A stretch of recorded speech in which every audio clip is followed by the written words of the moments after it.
Hello everyone and welcome to Kaizen Learning.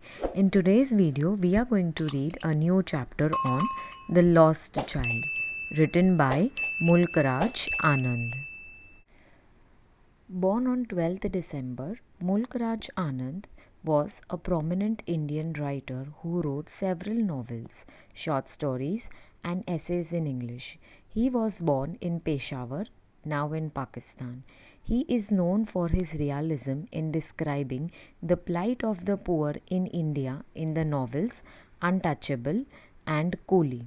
Some of his other works are The Village, The Sword and the Sickle, and The Big Heart. He often exposed social evils and injustices prevalent in India in his works. He was briefly involved in the freedom struggle against the British. He founded the art magazine Marg. He was also the recipient of the Sahitya Akademi Award in 1968 and Padma Bhushan in 1967. So, before we begin, let me give you a gist of what this chapter is about. So, the story is set in a village fair and it revolves around a child who gets lost in pursuit of finding different things. It shows the struggle the child goes through in the village fair. The story also highlights the bond of love and affection that the child shares with his parents. The story ends by giving a message regarding the true value of parents. So now let's understand the characters in this story. So we have the first character, which is the main character, the lost child. He is the child who gets separated from his parents in the fair. Then the second character that we have are his parents. Now, his parents are unlike other parents who do not buy him the things that he demands for, because they don't want to spoil their child. And the third character that we have is the kind man. So he is the one who finds the lost child. So now let's proceed to the chapter. So, this story is set in the spring season. Now, as the winter season had just ended, all the people came out of their houses. They dressed in colorful clothes. They were cheerful as the chilling cold weather had just ended. So, they didn't have to wear heavy jackets and mufflers, and they could now freely roam about. People moved around using different modes of transport like foot, horses, bamboo carts, and bullock carts. Now, a little child, along with his parents, ran excitedly and often banged into his father's legs. He was full of life, excitement, and laughter. Come, child, come, called his parents as he was left behind, fascinated by the toys in the shops that came along the way. The child was attracted actually to all the toys which were displayed at the various stalls. Okay, so as he would left behind, his parents kept on calling him, to come along with them. So the parents were ahead and the boy was behind. The child was obedient enough and would walk towards them on being called, but his eyes would keep on looking at those toys that he wanted. Now, as he reached closer to them, he couldn't control his desire to buy a toy. So he was familiar to the reaction that his parents would give him. He even knew that they would stare at him, indicating not to buy those toys. The child knew the emotionless way in which his father would look at him. I want that toy, he requested. The father's eye grew red with anger. So he looked at the child just like a cruel ruler who would look at his kingdom, who was trying to oppress him. The mother became very emotional over here due to the cheerful mood. So, lovingly, she gave her finger to the child to hold and then guided him to a place. She even asked him to see what was in front of him. Okay, so when the child looked what it was, there was a big field full of bright yellow colored mustard flowers. They seemed like flowing streams of gold and widespread. And a group of dragonflies, black bees, butterflies, they all buzzed around and sucked the nectar from the flower. Now the child looked at them as they flew around. When one of them sat, he tried to catch, but this tiny creature would immediately fly away. The mother would call out to him again as they started walking down the footpath.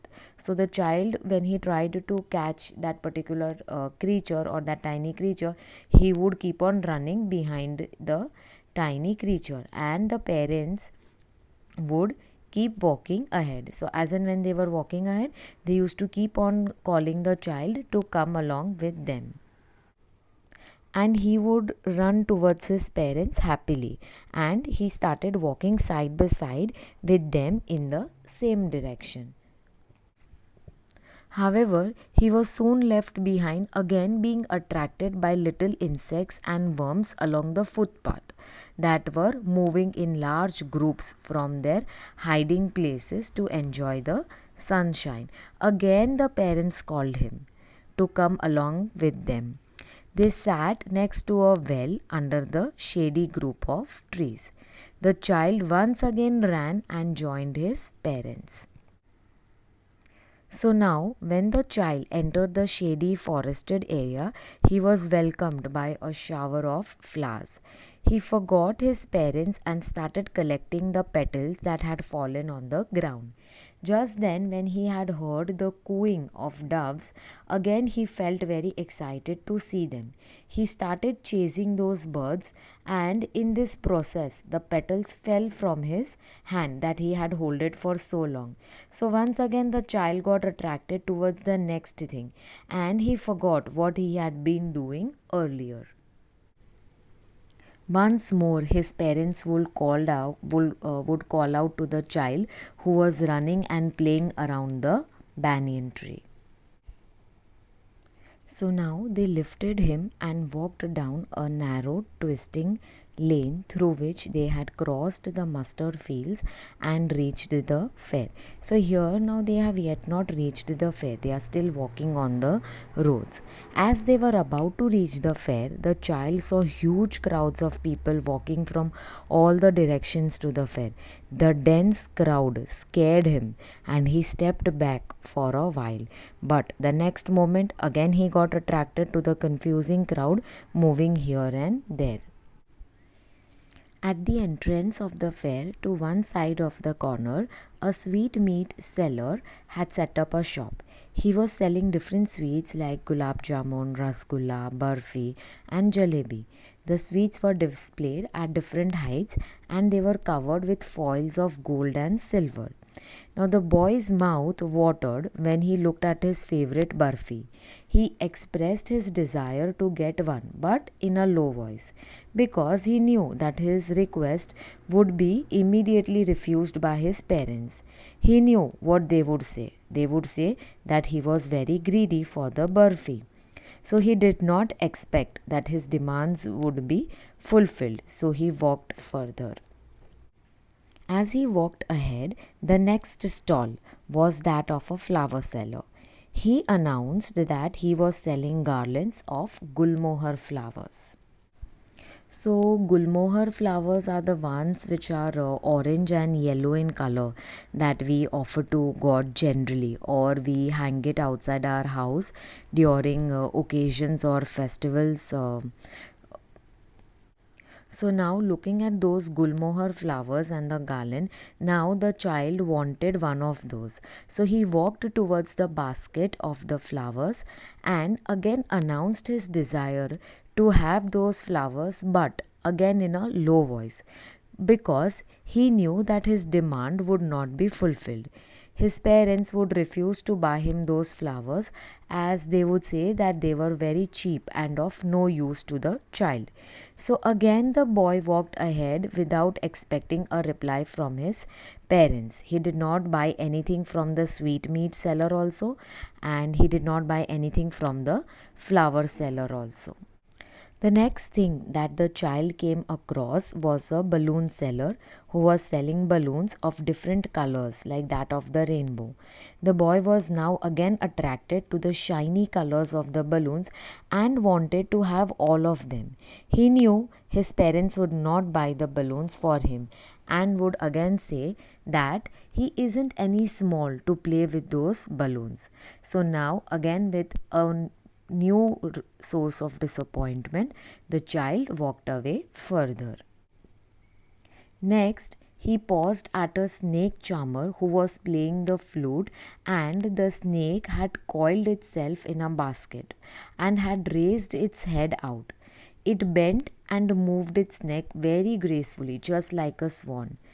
The snake seemed that the music of the flute was heard by the invisible ears of the snake, and it created the effect of that like a waterfall on it, because it looked like as if it was swaying its neck in the similar way.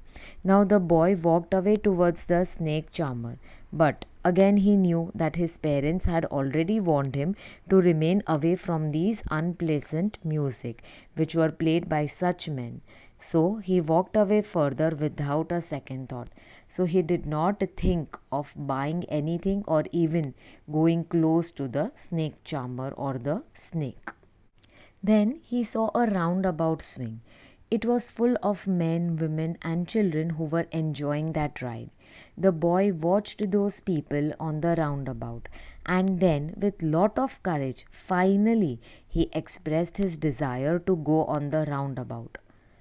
As he decided to express his need, he looked behind and asked, but there was no reply.